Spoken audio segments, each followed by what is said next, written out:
Hello friend, तो कैसे हैं आप सब। आई होप आप सब अच्छे होंगे। आज हम बात करने वाले unit 3 instrumental method of analysis का। इसके पहले मैंने इंट्रोडक्शन टू क्रोमेटोग्राफी जो है ऑलरेडी मैंने वीडियो अपलोड कर लिया। आप प्ले लिस्ट में जाइए, वहाँ से आप वीडियो को देख लीजिए क्योंकि इम्पॉर्टेंट है। इसके बिना आपको कोई क्रोमेटोग्राफी नहीं समझ में आएगी। तो आज हम इस वीडियो में adsorption and partition column chromatography जो हमारा टॉपिक है पूरा, इसको हम इस वीडियो में कंप्लीट करेंगे। तो आप वीडियो के लास्ट तक बने रहिएगा और जो पहले की वीडियो उसको जाके आप देख लीजिए। और मैं टेलीग्राम पे नोट्स भी अपलोड कर दिया हूँ, वहाँ से जाके आप नोट्स डाउनलोड कर लीजिए। तो आइए बात करते हैं एडजॉर्प्शन क्रोमेटोग्राफी के बारे में। पहले आपको मैं एक डिफरेंस समझा देता हूँ एडजॉर्प्शन और एब्जॉर्प्शन में। ठीक है, ये ज़्यादा कन्फ्यूज वाला वर्ड है। जब ए डी वाला है एडजॉर्प्शन वर्ड आए तो कोई चीज़ सरफेस पे जब अटैच करेगी तो उसको बोलेंगे हम एडजॉर्प्शन। ठीक है, एब्जॉर्प्शन उसको बोलेंगे जब किसी चीज़ के अंदर कोई चीज़ चली जाएगी तो उसको बोलेंगे एब्जॉर्प्शन। मैं एग्जांपल से बताना चाहता हूँ। एडजॉर्प्शन, मान लीजिए आप दीवार को पेंट कर रहे हैं। दीवार को जब आप पेंट करते हैं तो हमारा जो पेंट होता है दीवार के सरफेस पे अटैच होता है, तो उसी को बोलते हैं एडजॉर्प्शन। अब बात करते हैं एब्जॉर्प्शन की। अगर हम एग्जांपल की बात करें, मान लीजिए आपके पास कॉटन है। कॉटन के ऊपर अगर आप वाटर डालते हैं तो वाटर क्या होता है, कॉटन के अंदर चला जाता है, तो उसी को बोलते हैं एब्जॉर्प्शन। आई होप आपको एडजॉर्प्शन और एब्जॉर्प्शन कॉन्सेप्ट समझ में आ गया होगा। अब बात करते हैं एडजॉर्प्शन क्रोमेटोग्राफी के बारे में। क्रोमेटोग्राफी क्या होती है इसके पहले वाले वीडियो में मैंने बताया है। तो बात करते हैं एडजॉर्प्शन क्रोमेटोग्राफी के बारे में। तो आपको मैं सिंपली समझाना चाहता हूँ। आपके पास मान लीजिए एक कॉलम है। ठीक, कॉलम क्या होता है ये सब मैंने पहले वाले वीडियो में बताया है। कॉलम में हमारा स्टैंडरी फेज, यहाँ पे स्टैंडरी फेज ये सब भरा है। ठीक है, ये सब हमारा स्टैंडरी फेज भरा। स्टैंडरी फेज इसमें हो सकता है हमारा सिलिका का, अभी आगे मैं बता रहा हूँ इसको। ठीक है, ये हमारा है सिलिका जो हमारा स्टैंडरी फेज है। स्टैनरी फेज है हमारा। ठीक है, स्टैनरी फेज होता है। और इसमें हमारा क्या होता है, इसमें हमने यहाँ पे सैंपल डाल दिए कुछ सैंपल हमारा एक्स हो सकता है, वाई हो सकता है, मान लीजिए जेड। 3 सैंपल हमारे पास हैं और इसमें हमने यहाँ पे डाल दिया मोबाइल फेज।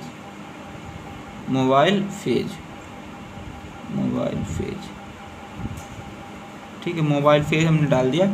तो हमारा जो सैंपल है, सैंपल में जो हमारा यक्स है इसकी एफिनिटी अलग होगी, वाई की एफिनिटी अलग होगी, जेड की एफिनिटी अलग होगी।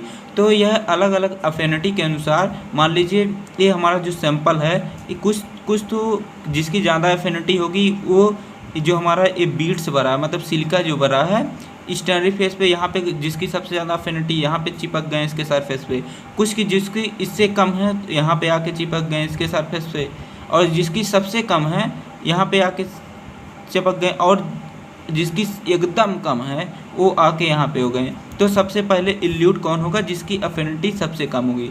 तो ए वाले सबसे पहले इल्यूट हो गए यहाँ पे। ठीक है, इसके बाद ए वाले इल्यूट होंगे। ठीक है, फिर इसके बाद ए वाले इल्यूट होंगे, फिर सबसे बाद में ए वाले इल्यूट होंगे। तो अलग अलग एफिनिटी के अनुसार ए इल्यूट होते रहेंगे। अगर इसको हम जूम करके देखते हैं, जूम करके थोड़ा देखते हैं, तो ये देखिए हमारा क्या है, सिलिका है जो हमारा स्टैंडरी फेज है। स्टैंडरी फेज के सरफेस पे हमारा जो अलग अलग एफिनिटी के जो हमारे कंपाउंड्स हैं ये क्या करेंगे, इसके सरफेस से अडेयर हो जाएंगे। ठीक है, तो इसमें यही लिखा गया when the mixture of A compound. ठीक है, मिक्सचर ऑफ कंपाउंड, ये हमारा मिक्सचर ऑफ कंपाउंड है सैंपल। ठीक है, जिसको हम बोलते हैं एडजॉर्बेट बोलते हैं, गेट सेलेक्टली एब्जॉर्ब। ठीक है, ये क्या हो रहे हैं, एडजॉर्ब हो रहे हैं, एडजॉर्ब। ठीक है, एडजॉर्ब हो रहे हैं on the surface of material packed in the column. Material pack क्या है, कौन सा मटेरियल पैक है कॉलम में, सिलिका कॉलम में पैक है, तो जिसको हम बोलते हैं एब्जॉर्बेंट बोलते हैं। ठीक है, आई होप आपको इतना समझ में आ गया होगा। फिर बात करते हैं अगला जो हमारा है, in this technique the mixture component travel towards the stationary phase at different rate due to different in their affinity. मैंने अभी बताया है कि जो हमारा मिक्सचर ऑफ कंपोनेंट है, ठीक है, वह स्टैंडरी फेज के ऊपर क्या करता है, ट्रैवल करता है। जिसकी सबसे ज़्यादा एफिनिटी होगी यहाँ पे इसके सरफेस पे अडेयर हो जाएगा, फिर इस उससे जिसकी कम रहेगी यहाँ पे अडेयर हो जाएगा, ऐसे ऐसे होते रहेंगे। ठीक है, फिर अगला हमारा पॉइंट जो है, adsorption indicate a physical attachment between A compound and the external phase. जो हमारा एडजॉर्प्शन है वो क्या इंडिकेट करता है, फिजिकल अटैचमेंट को किसके बीच के, हमारा एक्सटर्नल फेज के बीच में और कंपाउंड के बीच में। ठीक, फिर हमारा जो हमारा पोलर कंपाउंड होगा, ठीक है, यह पोलर कंपाउंड जो होगा ये एब्जॉर्ब होगा पोलर एक्सटर्नल फेज के साथ, इसको आपको ध्यान देना है। ठीक है, हमेशा जो पोलर कंपाउंड होगा यह हमेशा एब्जॉर्ब होगा पोलर एक्सटर्नल फेज में, और नॉन पोलर वाला कंपाउंड जो होगा यह हमेशा नॉन पोलर एक्सटर्नल फेज पे ही एब्जॉर्ब होगा। ठीक है, इसमें जो मोबाइल फेज होता है यह गैस और लिक्विड यूज किया जाता है, और एक्सटर्नल फेज में हमारा यूज किया जाता है सॉलिड, जैसे हमारा हो गया सिल्का हो गया, सेल्यूलोज हो गया, एल्यूमिना हो गया, ये सब हमारे एक्सटर्नल फेज के रूप में यूज किए जाते हैं। इसमें जो एडजॉर्प्शन क्रोमेटोग्राफी एग्जांपल की बात करें तो इसमें हमारा गैस सॉलिड क्रोमेटोग्राफी आता है, कॉलम क्रोमेटोग्राफी आता है, टीएलसी आता है, एसपीएलसी आता है। जो मैंने अभी आपको ये डायग्राम बना के समझाया है, ये मैंने यहाँ पे देखिए बनाया है। ठीक है, इसको आप बना लीजिएगा। फिर बात करते हैं इसके प्रिंसिपल के बारे में। प्रिंसिपल जैसे मैंने अभी यहाँ बताया वैसे प्रिंसिपल आपको सेम यहाँ पे मिलेंगे कि हमारा जो adsorption chromatography involve analytical separation. ये क्या है, एनालिटिकल सेपरेशन है आप एक केमिकल मिक्सचर, जो हमारा केमिकल मिक्सचर मतलब जो सैंपल दिया था, on the interaction of the absorbent with the absorbent. ठीक है, अभी मैंने इसको बताया है। ठीक है, द मिक्सचर ऑफ गैस और liquid gate separate when it passes over the absorbent bed that the absorb different compound at the different rate. अभी मैंने बताया यहाँ पे जिस अलग अलग एफिनिटी के अनुसार अपने एफिनिटी के अनुसार ये सेपरेट होते रहते हैं। जो इसमें कॉमनली एब्जॉर्बेंट यूज होते हैं, एब्जॉर्बेंट मतलब हमारा एक्सटर्नल फेज, इसमें यूज होता है हमारा सिलिका जेल, मैंने अभी बताया इसको, सेलुलोज यूज होता है, एल्यूमिना, ये सब हमारे एक्सटर्नल फेज के रूप में यूज होते हैं। अब इसके मेथडोलॉजी के बारे में बात करें जो इम्पोर्टेंट है, एग्जाम में पूछा जाता है। मेथडोलॉजी में पहला हमारा आता है सिलेक्शन ऑफ एक्सटर्नल फेज, कैसे हम एक्सटर्नल फेज का सिलेक्शन करेंगे। ठीक है, जो एक्सटर्नल फेज का सिलेक्शन हम उसके नेचर ऑफ सॉल्यूट, जो सॉल्यूट है मिक्सचर है उसके ऊपर डिपेंड कर, उसके नेचर के ऊपर, मतलब वह कैसा है। पोलर अगर रहेगा तो पोलर एक्सटर्नल फेज भी चाहिए। ठीक है, अगर पोलर हमारा मिक्सचर रहेगा तो पोलर एक्सटर्नल फेज चाहिए, अगर नॉन पोलर हमारा सॉल्यूट रहेगा तो नॉन पोलर हमारा एक्सटर्नल फेज चाहिए। ठीक है, तो यहाँ पे देख लीजिए, commonly absorbent use the alumina जिसका फार्मूला होता है Al2O3, और सिलिका जेल SiO2, ये जो दोनों होते हैं पोलर होते हैं। ठीक है, अगर अदर एब्जॉर्बेंट की बात करें तो हमारा आता है कैल्शियम कार्बोनेट आता है, सोडियम कार्बोनेट आता है और स्टार्च, ये सब भी हमारा एक्सटर्नल फेज के रूप में यूज किया जाता है। और आगे हम बात करें तो फिर हमारा अगला आता है सिलेक्शन ऑफ मोबाइल फेज। देखिए, मोबाइल फेज और एक्सटर्नल फेज मैंने अगले वीडियो में बताया है, इसके पहले वाले। MO से मोबाइल, ठीक है, MO से मूव, जो मूव करे उसको वो बोलते हैं मोबाइल। ST मतलब जो स्टेबल हो, ठीक है, स्टेबल हो उसको बोलते हैं एक्सटर्नल फेज बोलते हैं। ठीक है, अब मोबाइल फेज का कैसे हम सिलेक्शन करेंगे। जब मोबाइल फेज का सिलेक्शन हम जो करते हैं 2 फैक्टर पे करते हैं। ठीक है, selection of any solvent as mobile phase is based on the 2 factor. पहला क्या है, पहला हमारा है सॉल्वेंट स्ट्रेंथ, कि सॉल्वेंट का क्या स्ट्रेंथ है। ठीक है, उसके बेस पे करते हैं। दूसरा हमारा पोलरिटी ऑफ सॉल्यूट मिक्सचर, जो मैंने अभी इसके पहले बताया है कि मतलब अगर पोलर सैंपल रहेगा तो वह उसके लिए हम पोलर मोबाइल फेज सेलेक्ट करेंगे। ठीक है, अगर नॉन पोलर सैंपल रहेगा तो उसके लिए हम non polar mobile phase select करेंगे। तो आई होप आपको इतना कॉन्सेप्ट समझ में आ गया है। आपको अगर नोट्स चाहिए तो आप टेलीग्राम तुरंत ज्वाइन कर लीजिए, आपको नोट्स वहाँ मिल जाएगा। फिर आगे हम बात करते हैं कॉलम पैकिंग के बारे में। ठीक है, कॉलम पैकिंग कैसी होनी चाहिए इसमें देखना है कि जो हमारा कॉलम होता है, कॉलम, ठीक है, एक कॉलम यहाँ पे मैंने बनाया है। कॉलम जो होता है यह प्रॉपर साइज़ का होना चाहिए और यह ग्लास का होना चाहिए, हम ऐसा सेलेक्ट करेंगे। ठीक है, और जो हमारा कॉलम होगा, कॉलम के नीचे यहाँ पे कॉटन लगा होना चाहिए, जो नीचे यहाँ पे बॉटम में कॉटन लगा होना चाहिए। और इसके अंदर क्या होता है, एक्सटर्नल फेज हमारा फिल रहता है। एक्सटर्नल फेज के रूप में इसमें हम अभी मैंने पीछे बताया है, इसमें लिक्विड और गैस यूज करते हैं। ठीक है। और इसके ऊपर जो है, इसके ऊपर हमारा सॉल्वेंट मिक्सचर यहाँ पे हम ऐड करते हैं और मोबाइल फेज ऐड करते हैं, ठीक है। जो हमारा सॉल्वेंट होता है, सॉल्वेंट मोबाइल फेज या स्टैंडरी फेज के ऊपर रन करता है, ठीक है। और फिर आगे बात करते हैं, the stationary phase is packed on the column either by dry packing और वेट पैकिंग। इसमें क्या होता है कि जो स्टैंडरी फेज हम इसके अंदर पैक करते हैं, या तो ड्राई पैकिंग करते हैं उसमें, या वेट पैकिंग करते हैं। ड्राई पैकिंग में क्या करते हैं, हम डायरेक्टली पाउडर को क्या करते हैं इसमें फिल कर देते हैं। और यह जो होता है ड्राई पैकिंग ज़्यादातर यूज होता है क्रोमेटोग्राफी में। और जो हमारा वेट पैकिंग होता है, इसमें क्या करते हैं कि हमारा जो एब्जॉर्बेंट होता है और मोबाइल सॉल्वेंट होता है, ठीक है, इसको प्रॉपर्ली मिक्स कर देते हैं। जब प्रॉपर्ली मिक्स कर देंगे एक सलरी जैसा बन जाता है। सलरी जब बन जाएगा तो इसी को कॉलम में हम पैक कर देते हैं, ठीक है। आई होप आपको इतना समझ में आ गया होगा। फिर आगे बात करते हैं अब इसके एडवांटेज के बारे में, ठीक है। एडवांटेज और डिसएडवांटेज और इसके एप्लीकेशन के बारे में। इसके एडवांटेज की अगर बात करें कि यह एनी टाइप ऑफ मिक्सचर को सेपरेट करने के लिए यूज किया जाता है, ठीक है। फिर अगर दूसरे एडवांटेज की बात करें कि यह क्वांटिटी मिक्सचर को सेपरेट करने के लिए यूज किया जाता है, जैसे जितनी क्वांटिटी है वैसे हमें सेपरेट करने के लिए हम इसका यूज करते हैं, ठीक है। यह जो होता है सिंपल होता है, ठीक है, इसको हम सिंपली ऑपरेट कर सकते हैं और लो कॉस्ट टेक्निक होती है।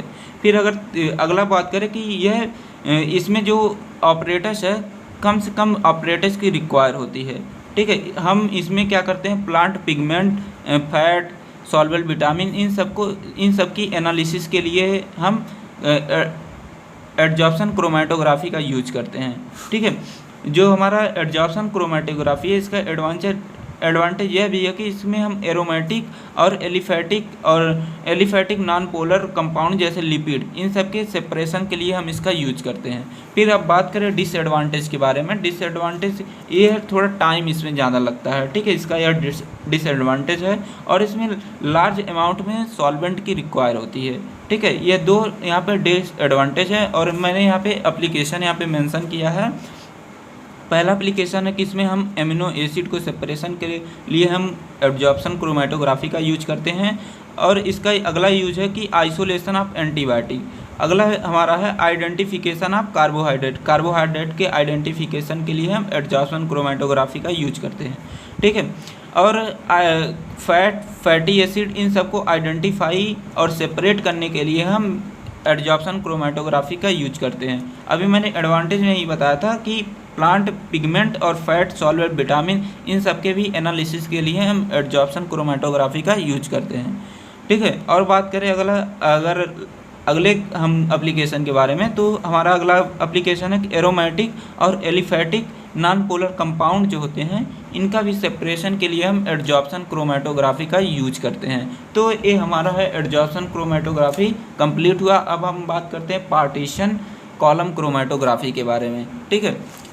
तो अगर आप हमारे चैनल पे नए तो प्लीज़ चैनल को सब्सक्राइब कर दीजिए ताकि अगले वीडियो का नोटिफिकेशन आपको सबसे पहले मिल जाए। तो पार्टीशन क्रोमेटोग्राफी में क्या होता है, पार्टीशन का मतलब होता है कि मान लीजिए कि आपको एक कहानी से समझाता हूँ। मान लीजिए आपका घर है, ठीक है, ये आपका घर है, ये आपके पड़ोसी का घर है, ठीक है। इन दोनों में काफ़ी झगड़ा है, ठीक है। झगड़ा तो इनके बीच एक दीवार खड़ी कर देंगे। अगर दीवार खड़ी कर देंगे तो पार्टीशन बन जाएगा, ये अलग रहें, ये अलग रहें। तो ऐसे हमारा पार्टीशन होता है। इसमें क्या होता है कि लिक्विड के बीच पार्टीशन होता है, ठीक है। Partition chromatography same as absorption chromatography, ठीक है। बट इसमें क्या होता है कि उसमें क्या होता था, जो स्टैंडरी फेज होती थी वह हमारा लिक्विड और गैस सॉलिड यूज होता था, ठीक है। उसमें जो हमारा स्टैंडरी फेज यूज होता था सॉलिड यूज होता था, और लेकिन इसमें जो हमारा स्टैंडरी फेज यूज होगा वह हमारा लिक्विड यूज होगा, ठीक है। बस आपको यही ध्यान रखना है, ठीक है। इसमें क्या होता है, पार्टीशन बिटवीन टू लिक्विड। पहला हमारा होगा कौन सा, स्टैंडरी फेज वाला लिक्विड, और दूसरा हमारा कौन होगा, मोबाइल फेज वाला लिक्विड होगा, ठीक है। इनके दोनों के बीच यहाँ पे देखिए पार्टीशन बना है, ठीक है। ये हमारा लिक्विड ए है, लिक्विड बी है, इन दोनों के बीच क्या है, एक पार्टीशन है। तो इसी को बोलते हैं पार्टीशन कॉलम क्रोमेटोग्राफी, ठीक है। यह जो होता है पार्टीशन कॉलम में ही दिखता है। इसमें जो स्टेनरी फेज है ये नॉन वोलेटाइल लिक्विड यूज करते हैं, और मोबाइल फेज भी हम गैस लिक्विड दोनों यूज करते हैं। ठीक है, आपको बस यही ध्यान रखना है कौन सा क्या हम यूज कर रहे हैं इसमें। ठीक है, इसमें एग्जाम्पल में हमारा आता है TLC आता है, पेपर क्रोमेटोग्राफी। पेपर क्रोमेटोग्राफी आप आगे देखेंगे तो उसमें आपको पूरा समझ में आ जाएगा। ठीक है, पार्टीशन कॉलम क्रोमेटोग्राफी 2 टाइप का होता है। अगर इसके हम स्टेनरी फेज और मोबाइल फेज के हिसाब से देखें तो पहला हमारा होता है लिक्विड पार्टीशन क्रोमेटोग्राफी, मतलब लिक्विड के बीच जब पार्टीशन रहेगा, ठीक है, तो उसको हम बोलेंगे लिक्विड पार्टीशन क्रोमेटोग्राफी। और अगर गैस और लिक्विड के बीच पार्टीशन रहेगा तो उसको हम बोलते हैं गैस लिक्विड पार्टीशन क्रोमेटोग्राफी।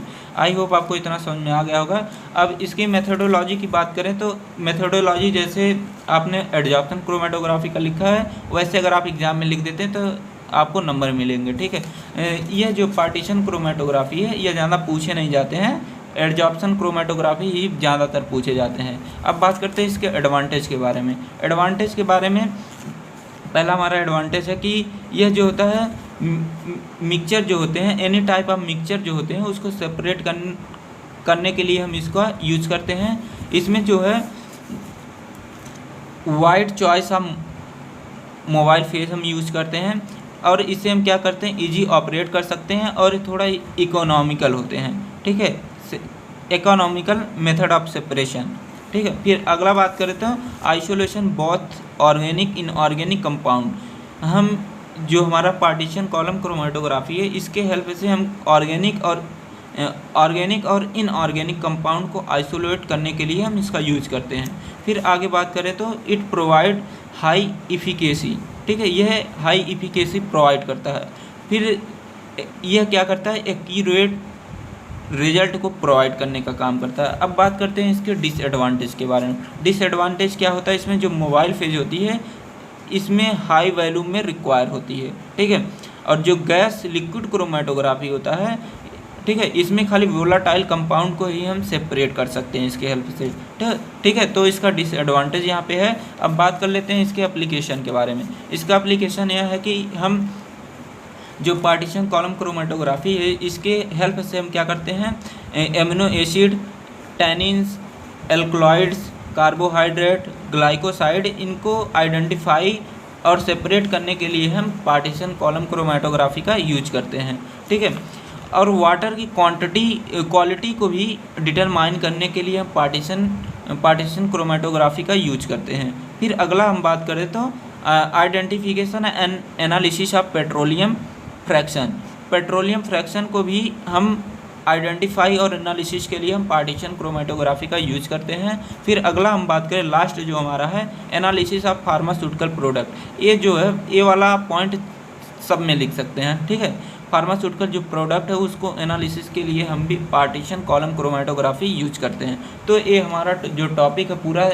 आज कंप्लीट हुआ। फिर अगले हम वीडियो में बात करेंगे थिन लेयर क्रोमेटोग्राफी के बारे में। तो आपको अगर ये वीडियो देखना है, नोट्स भी चाहिए, तो आप तुरंत ही लाइक कर दीजिए, सब्सक्राइब कर दीजिए और अपने दोस्तों के साथ भी शेयर कर दीजिए ताकि अगले वीडियो का नोटिफिकेशन आपको सबसे पहले मिल जाए। तो थैंक्स फॉर वॉचिंग।